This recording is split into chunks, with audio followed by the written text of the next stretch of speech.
Hello lads and lasses. So unfortunately, if you guys saw the first video that I had of Pathfinder Kingmaker, I have to make another one because when I made the original video, for whatever reason, episode 2 got corrupted and I couldn't upload the video at all. So we're back with another new game of Pathfinder Kingmaker. So I've played a bit of this game, gotten a bit ahead, gotten pretty far. So we're actually making a new character. And last time I played this I went rogue, so I actually want to do something different, and I'm going to be bringing in my own portraits for this. So I'm going with a fighter. I'll probably have to put in a new one, to be honest, because I don't have... Well, first I want to figure out what race I want to go with. So I'm going to go with a fighter. I might go with a gnome fighter. Maybe. I could go with a halfling, which gives me dexterity, and I could use dex weapons as a fighter. I could do an Aasimar. I've never done an Aasimar before, or played like an Aasimar. Dwarf wouldn't be bad. Or tiefling. Tell you what, let's go with an Aasimar. Yeah. Not very good faces on him. Alright, hairstyle. Sure. Yeah, there we go. And his hair color, we'll go with like... Actually, can we go with a blue? Yeah, we'll go with a blue. Alright, so he's gonna be a fighter. And I might just go with a normal fighter. Because we've got Tower Shield, which is just basically a giant shield that they hold and they're good with it, and the two-handed fighter, which is like a barbarian but fighter, and you get different aspects to it. Outdoor defenders, just using dueling swords, so I'm just going to go with a normal fighter because that makes so much sense for me right now. That's what I want my character to be. Alright, so then we want a racial bonus to strength, and let's see, I think there's only one strength bonus. Yeah, the rest are dexterity. So just a regular Aasimar gives me, or an Angelkin, gives me the bonus to strength and charisma. And lesser restoration, which would be nice, because that'll give us the ability to heal ourselves in battle. Alright, so then we want to go strength. I'll bump that up to a 19, and then constitution to a 15. Charisma is already to a +1, so we'll keep that, and then I want to bump up dexterity to increase our AC. Because right now we're at 10, bump it up to a 14, and we get an AC of 12. And then athletics is what he'll be proficient in. Athletics and persuasion is what we'll do. Because starting off, having bonus points into persuasion and athletics is pretty good. I'm not going to be doing the... I'm not going to be doing like a... Oh, I forget what it's called. Trying to have somebody be like perfect. Like a min-maxed person for the story, because you can min-max a person specifically for the story if you want to. Eventually I'm going to end up doing that, but not right now. And then a weapon focus, I kind of want to go with a... So you can go with like a short sword, you can go with a long sword, you can go with a scimitar. Scimitar is nice because it crits on a 19 and a 20. You can go with a long sword or a short sword, both of those are pretty good. A long sword tends to be a bit more difficult, just when wielding it, but I think I'm going to go with 2 long swords for him.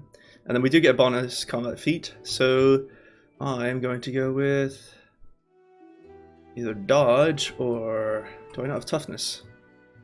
Apparently I don't have toughness. Let me see. Ooh.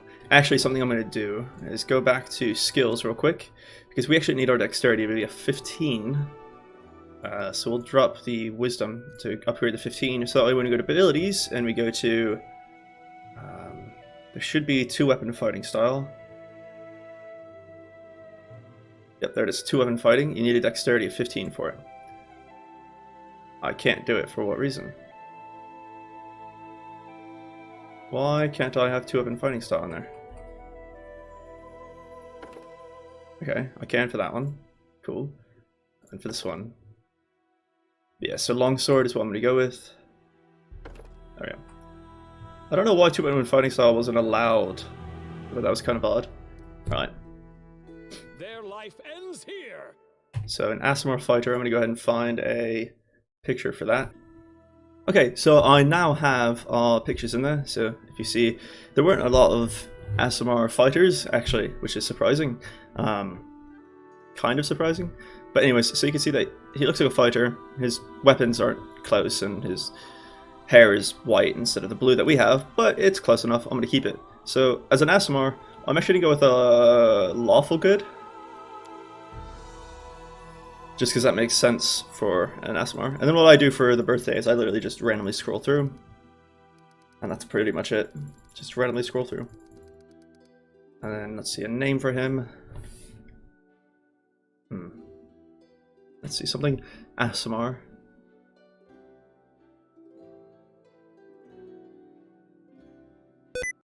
Oops, I accidentally hit F5 for too long. Or holding on shift. There we go. Juliel. It's literally just names that I come up with in my head, and that's pretty much it. We do it my way. Yeah, it's about right. Looks good. It's fine. I'm fine with that. So this is a pretty good fighter. He's got 2-weapon fighting with long swords. He's got armor proficiency in both light, medium, and heavy. So he'll pretty much be a tank that can deal out some damage. You have to be careful with the gear that you put on him, because if you put on heavy armor, it's going to reduce his movement speed. If you put on light armor, he'll have less AC, but he'll have more movement speed.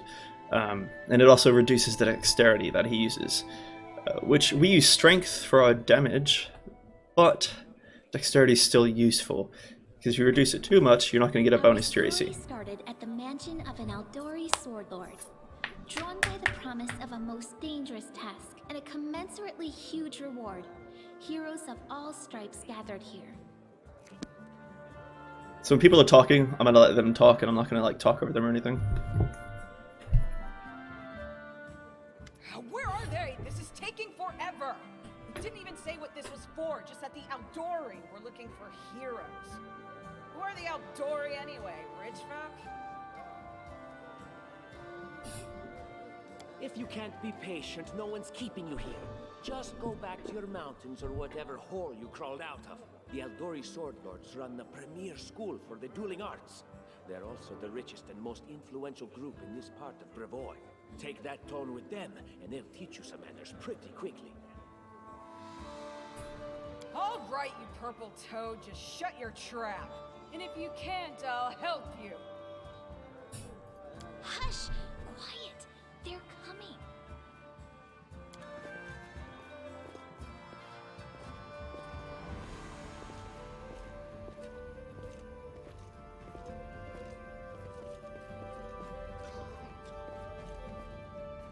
Greetings, everyone. I am Sword Lord Jamandi Aldori, and this is Lord Mayor Yosef Selimius of Restov. Welcome to my mansion. We thank you from the bottom of our hearts for responding to our call. You may be few, but that's unavoidable. We need only the best of the best for this task. And I see true heroes before me, strong and fearless, exactly what Restov needs. Thank you, Lord Mayor. Now, to the point. South of here, just beyond Brevoy's border, lies a region known as the Stolen Lands. This is disputed territory, and while it's long been claimed by nearby states, it's never been truly taken. I won't bore you with the legal technicalities. Suffice to say that anyone with enough courage and power to seize the Stolen Lands and name themselves Baron or Baroness, claiming dominion, well, none of the neighboring states would be able to challenge it. Of course, Restov would be first to recognize the legitimacy of this new state, as well as the noble title of its founder. Unfortunately, one serious obstacle stands between you and this title. A gang of bandits holds sway in the Stolen Lands. Their chief, who they call the Stag Lord, considers himself the rightful owner of these lands, and no one has yet been able to challenge his power. Bring me his head, and you'll be able to return to the Stolen Lands as their legal ruler. Any questions? Excellent. You venture forth tomorrow. For now, you can take some time to get to know one another better. Or you can head straight to your guest rooms to get some rest. You'll find we've already prepared supplies for you there. And thank you again for agreeing to take part in this expedition. I wish you luck. Thank you again, with all my heart, for replying to this call. The flare in your eyes reveals your courage, the unshakable will that distinguishes true heroes. I look at you, O champions of Restov, and doubt not for a second that you'll be victorious. So venture forth toward your feet, go, and return in triumph. Basically, we just have to go kill this guy and then we become Baron. My name's Lindsay. I'm a bard, though this is my first real adventure. So, shall we go teach this stag lord a lesson? Nothing weird, don't worry. I just wanted to ask you something. How do you feel about this Tartuccio fellow? I think he's pretty obnoxious personally. He appointed himself head of the team, and he's just after the Baron's crown, or whatever it is barons wear. Doesn't matter. I don't like him. I think you should be team leader. When I first saw you, I couldn't help but think, now here's a real hero. Someone who'll be praised in poems and songs. This is the person I'll write my book about. And what are you a mercenary for? Is it only riches? Or maybe you want glory, too? Don't you want your feats to be remembered and glorified for centuries? Just listen. You know what the trouble with most heroes' biographies is?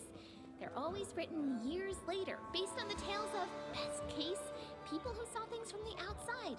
Worst case, someone heard about it from their brother, who heard it from their friend, who heard it from their cousin, and so on, adding a new batch of lies each time. Every time I read about a heroic journey, I think to myself, why didn't they just bring a bard with them to write it all down properly? And then I thought, I could be that bard. I just needed to find a suitable hero and volunteer to follow along on their glorious adventure. A great plan, huh? And here we are, with a heroic journey lying before us. Who's going to be the hero? Some dwarf who keeps muttering about how we'll all die? Or maybe that horrific scythe lady? Or God's forbid, Tartuccio? No way. Deal. All right, I'm going to my room to write about tonight. See you in the morning. So, basically, that's like our first party member. It's essentially how that fight, or how that conversation goes. Yeah, right now I'm playing with mouse and keyboard. Eventually I will be playing and switching over to gamepad, because using an Xbox controller, or any controller really, is better. The controls for it are a bit smoother and it just plays nicer. They currently don't have it for Pathfinder Wrath of the Righteous, which is unfortunate, but they do for this one. Right now I'm doing mouse and keyboard because once we have to get all of our people set up. So I like making my own characters. Help! Help! The mansion's under attack. We need to help. Some villains broke in and started killing everyone. I barely made it. Hurry, we have to help the guards fight off the attackers or we'll all be cut down one by one. Introduction to fighting. It's going to turn on all the tutorials and then I just have to turn them off.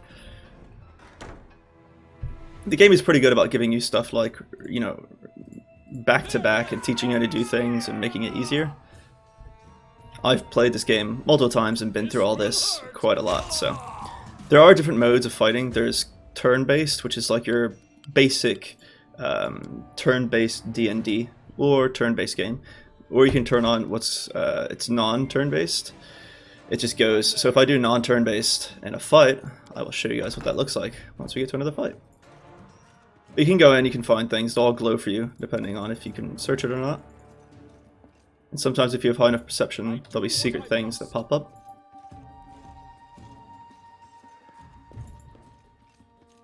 Like that guy turns yellow, means that he's searchable, lootable, there's items on him. This has a lot. Good, good, good. Alright, nothing secret. Then, come up to here.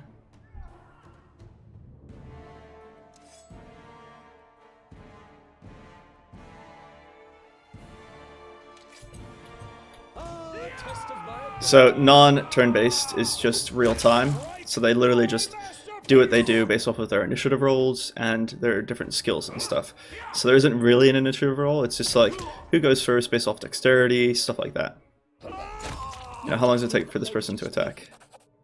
So you can easily skip through most of it. And then if you want to turn on turn-based, that's fine. I don't turn on, like, I'm not going to turn on turn-based right now, just because it takes a while, and the enemies are all pretty easy, to the point where you don't really have to. They're all pretty much easily killed at this point. Turn-based is for when you have to actually think about what you're doing. In this case, we don't really have to think about it. Oh wow, I actually got critical hit right there. That hurt. So he's down health, so what we're going to do is go and just use some of our potions to heal him back up, because there are going to be more fights in here. So then we can search some of the rooms, find some of the stuff.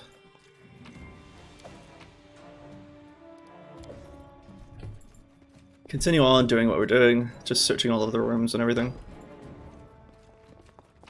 What I'm looking for is another sword, to be on it.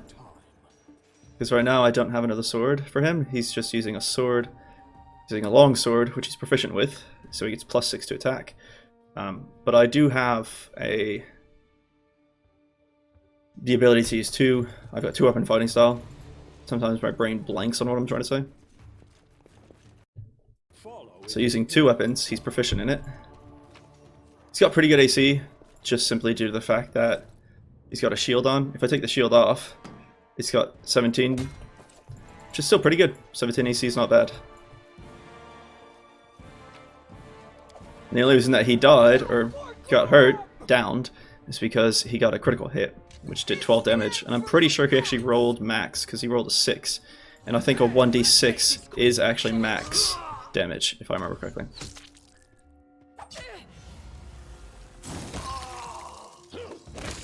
So yeah, no reason to turn off or to turn on turn-based mode. Barbarians. I think that's exactly how heroes should be. What? Stupid, sweaty, and always looking for something to gobble up or lop the head off of? Calistria, save me from such heroes. This part of the game is basically just introducing you to all of the different characters, side characters that you can get.